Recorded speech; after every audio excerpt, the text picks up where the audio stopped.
Hello, everybody, and welcome to Finding Your Innergator podcast, where we talk about discipline, relationships, and the habits that release the greatness that is already inside of you.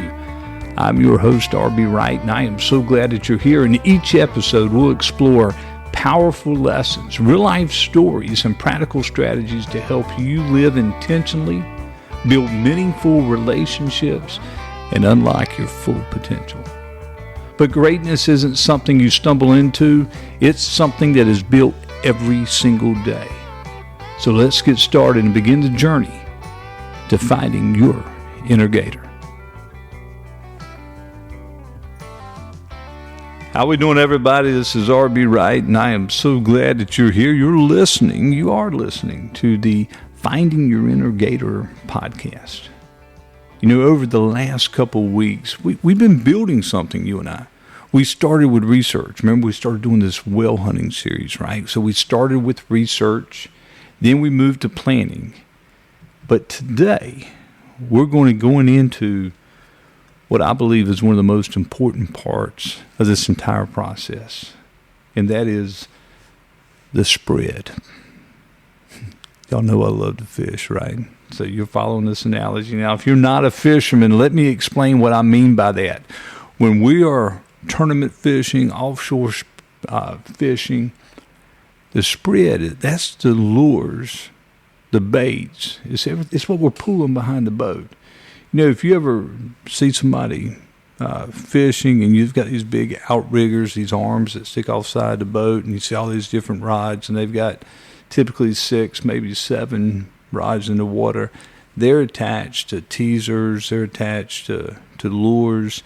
That is the spread. It's what the fish sees. It's what they react to. It looks like baits swimming across the water.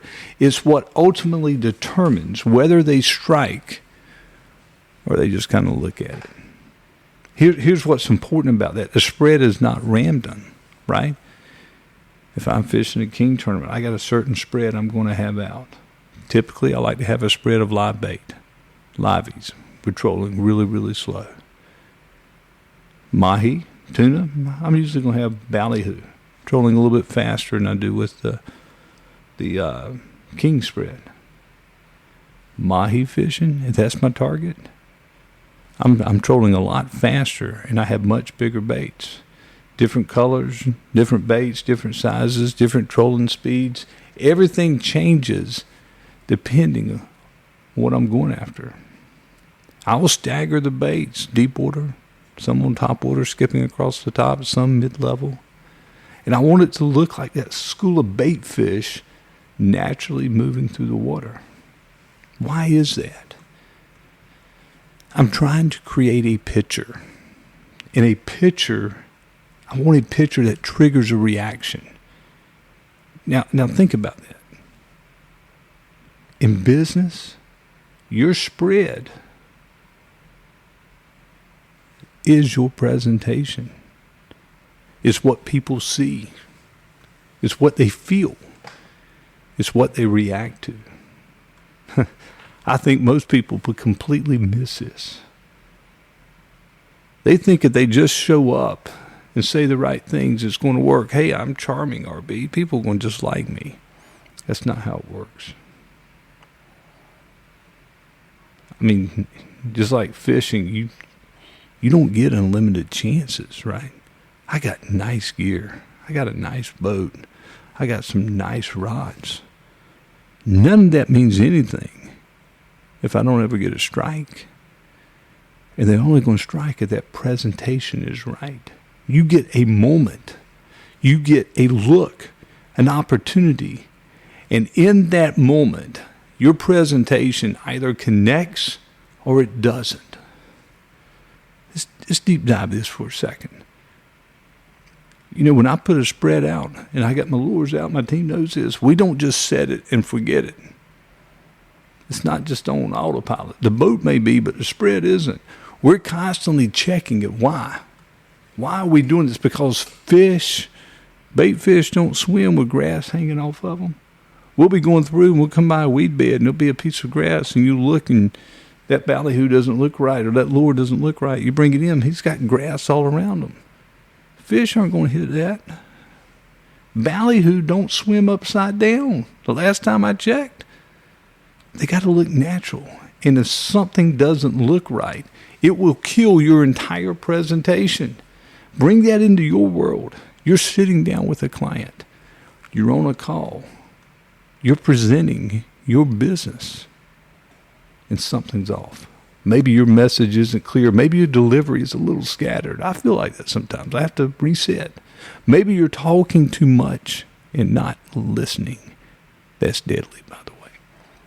Maybe you're not aligned with what they actually need.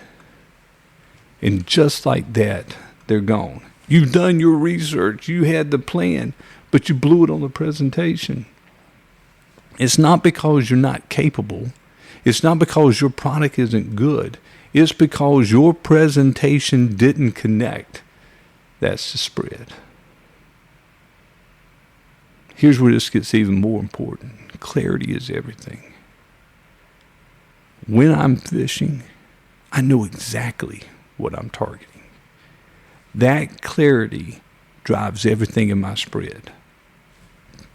The bait selection, the positioning of the lures, the speed, the depth, it all lines up with the target. In business, if you're not clear, if you don't have that clarity, I told you the first thing you need to do in the morning is get clear. If you don't have that clarity, neither will your presentation. And if your presentation isn't clear, people don't act. They hesitate. They get confused. They disengage. You lose the opportunity. Let me say this again. Confusion kills action. Think about your last few conversations. Were you clear? Or were you just talking? Were you intentional? Or were you just hoping that something that you said hit? Ladies and gentlemen, high performers, they do not wing it. They don't just show up and see how it goes. They're intentional with their spread, with their presentation.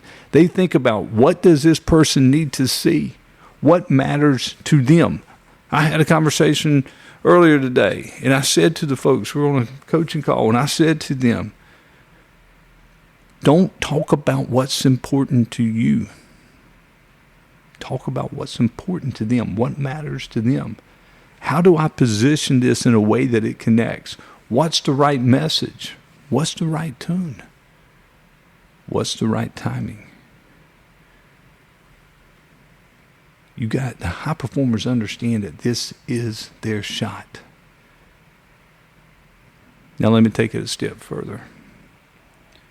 Even when you have the right presentation, the right spread, you've nailed it, right? You've got it together when you walk in that room or you're on that phone call. You still got to maintain it. You still got to adjust it. Conditions change, waters change, light changes, fish behavior changes, and if you don't adapt, your spread, your presentation will stop working. That's the same thing in business. What worked 6 months ago might not work today. What worked with one client might not work with the other. What's important to one is not always important to the other, right? What worked in one market might not work in the next. So you have to stay engaged. You have to pay attention. You have to refine your presentation, not occasionally, constantly. It's not a one-time setup. It's a living, breathing process. This ties directly to what we're building with the Innergator system. One of the things we're focused on is helping you create clarity in your communication, clarity in your messaging, clarity in how you present yourself, your business, and your value. Your value. End of the day, you don't get paid for what you know. You get paid for what people understand. And if they don't understand it, they're not going to act on it. Here's your challenge this week. Take a hard look at your presentation, your spread. Take a hard look at how you're showing up, how you're communicating, how you're presenting yourself. Ask yourself, is this really clear? Do I have the clarity on it? Does it make sense? Is this intentional? Is this aligned with what I'm actually targeting? Or am I just putting something out there and hoping it works? I've told you, you've heard it 1,000 times, hope is not a strategy, but I guarantee you precision is. Are you precise? Folks, I tell you every week that inside of you is greatness. It is there. It's inside of you. It wants to come out. But greatness isn't just built on effort, not just on research, not just on planning. It's built on execution. And execution is driven by clarity. Hey, don't just show up. Show up with a spread that connects. You guys are awesome. I appreciate the feedback, and I hope that you've been enjoying this series. I enjoy this series. Listen, I first presented this probably 2.5, 3 years ago. And the more I talk about it, the more I apply it, the better my business has been, my life has been, and understanding that hitting those things that people told me I could not do has become very, very capable because I have a system. I have a system in this research, planning. We're talking about the presentation today. Then what happens? That presentation is right. That fish strikes. We call it a takedown on the boat. That's when the rod doubles over and the line's peeling off. You get that takedown, that's when the fight begins. That's what we're going to talk about next. The fight, or in life, the negotiations. I look forward to sharing that with you and learning from you. And I hope that your week is great. And we'll talk next week. Thanks, guys. Everybody, thank you so much for listening to the Finding Your Innergator podcast. You know, if today's episode helped you, share it with someone who needs to hear this message. Remember, greatness is achieved through discipline, intentional action, and optimizing the relationships around you. I look forward to getting with you next week. Now, go Gatorize your day.